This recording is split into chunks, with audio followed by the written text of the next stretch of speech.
একটা আলো আমার উপর দিয়ে চলে গেছে।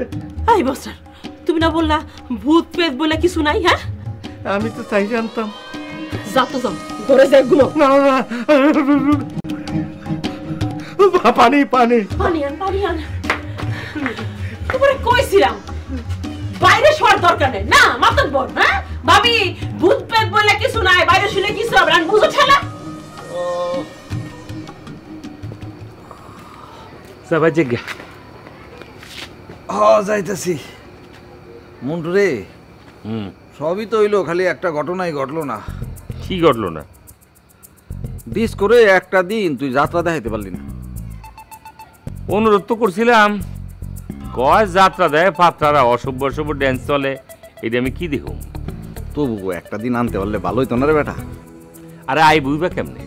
ওর যে দুই ভাই আছে না, আর তো পলা পলা যাত্রা দেয়, তাইলে যদি ধরা খেয়ে যায় তাহলে একটা ঝামেলা হয়ে যাবো না? আচ্ছা, এই ভালো কথা, অগবাইতে যে ওই যে লজিং মাস্টারটা, ওইটার কি খবর? কত মাস্টার ভালো, কিন্তু খুব ঝামেলা আছে। আমি যখন অগবাইত যাই না, জানলাটা আস্তে করে বন্ধ করে দেয়। কস কি? এই তোর ডিসকোর লগে লজিং মাস্টার আবার কিছু ওয়েট হয়ে যায় নাই তো? না, সেই সম্ভাবনা নাই, কারণ ডিসকো লাইনই আছে। তারপর একটু সাবধান থাকিস। সাবধানে আছি আমি, যাত্রাটা আল্লাহ আল্লাহ করে একটু শেষ করতে দে, তারপরে মনে করো ওর পিছে আমি লাগলাম। সেটা লাগিস। আচ্ছা, যাত্রা নিয়ে যখন কথাটা উঠছে আমি তোর একটু ভালো করে কথা কই। শোন, এই যে যাত্রা দেখতে যে 4-5 লোকজন দাঁড়ায় থাকে না, ওরা কিন্তু অনেক রকম কথা কয়। এই প্রবলেমগুলো একটু সলভ করা দরকার। বয় দিব অসুবিধা কি? আগে মন চাইছে আর খারে রয়েছে, তোর কি? এই যে কথাটা না বুঝা যে আগে জবাব দাস না, মেজাজটা খারাপ হয়ে যায়। আরে বেটা, তারা তো নিজে ওই লোকজন চিল্লান শুরু করে, আমরা তো টাকা দিয়া চেয়ারের টিকিট কাটছি, তাহলে আমরা কি লেখা রাখতাম? তখন আমি কি করি?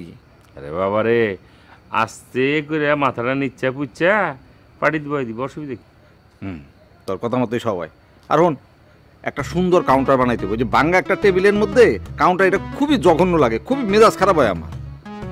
যেমনে কইতেছো এটা একটা সিনেমা হল রে, ঝুমকা সিনেমা হল। হ্যাঁ, এতটা খরচ করুন, 20,000 টাকা এনে দেবো। আরে বাবা, এখনকার কথা তো কইতাছি না, পরের বার যখন করবি এই জিনিসটা তুই মাথায় রাখবি, ঠিক আছে? হয়েছে, যা মাথায় রাখলাম, যা। এখন ডিসকোর ব্যাপারটা ওই যে হালকাভাবে নিস না, চিন্তা করিস। গেলাম গা। মাস্টার, যাত্রাটা আল্লাহ আল্লাহ করে শেষ হোক, তোর তো আমি গ্যারাম সারা করুম রে। পানি খাও।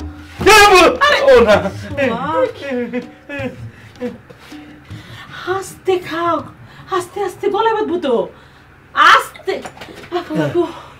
আরেক গ্লাস খেয়ে না ভাবি, আর খাবো না।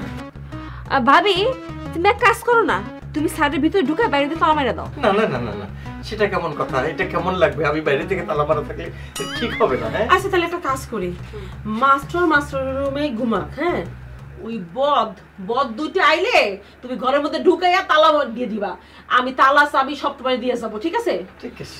আর শুনো মাস্টার, যদি বেশি ভয় পাও তাহলে ওই যে আয়তাল কুস্তি পইরা, দোয়া পইরা, শরীর বন্ধ করে তারপর ঘুমাবো, বুঝছো? 3টা কালি করে দেবো। হ্যাঁ হ্যাঁ হ্যাঁ হ্যাঁ, যাও ঘুমাও। এখনই তালা দিতেছি, হইস না, ঘুমের পুরো 12টা বাজাইল। যা তুই ঘুমা।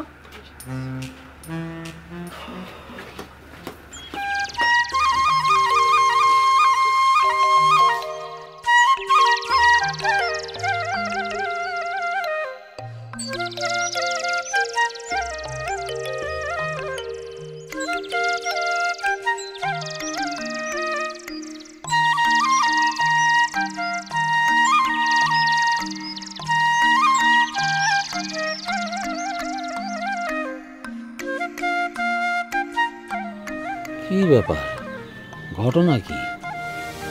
মিয়া ভাই এইখানে ঘুমাইতেছে, বাড়ি থেকে ঢুকতে পারে না?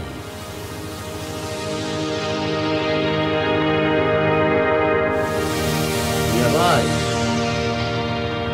মিয়া ভাই, ও মিয়া ভাই, মিয়া ভাই, মিয়া ভাই, কি ব্যাপার আপনি এইখানে ঘুমাইতেছেন কেন? হ্যাঁ